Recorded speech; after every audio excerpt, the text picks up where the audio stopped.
We must understand that most other people, individuals and groups, enters the United States of America possessing what their ancestors left them as their heritage.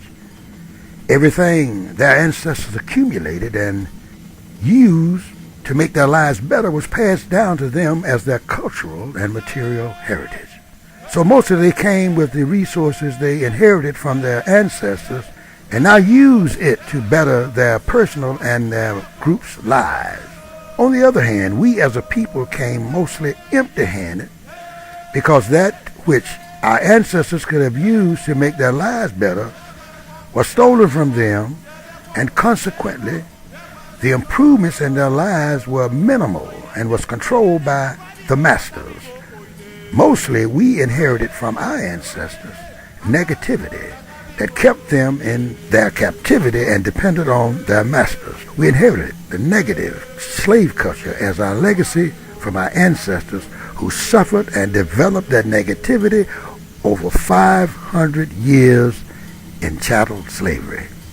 One of the most glaring reasons we don't have and own businesses in our own communities as others do in theirs is because these others mostly came with the necessary resources to invest in a business. What are these resources? Number one, finance capital. Number two, operating tools, which means business knowledge and motivation.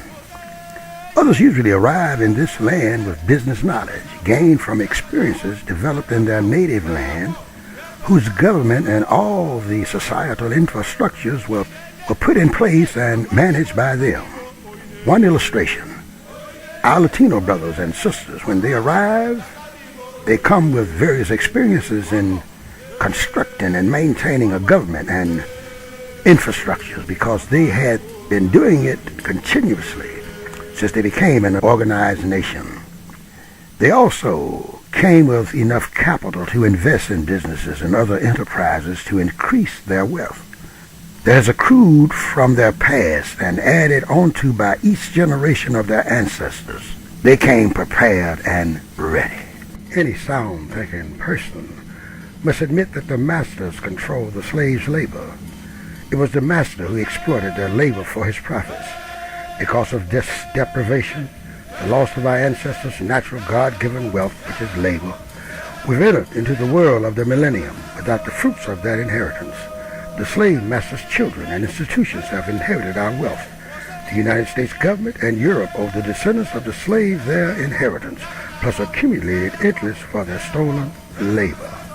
You see, inheritance played an important role in the life of mankind. Where is our physical inheritance of the labors of our ancestors? It is rightfully ours, and whoever stole our inheritance reminds one of the stealing from Esau of his inheritance by birthright.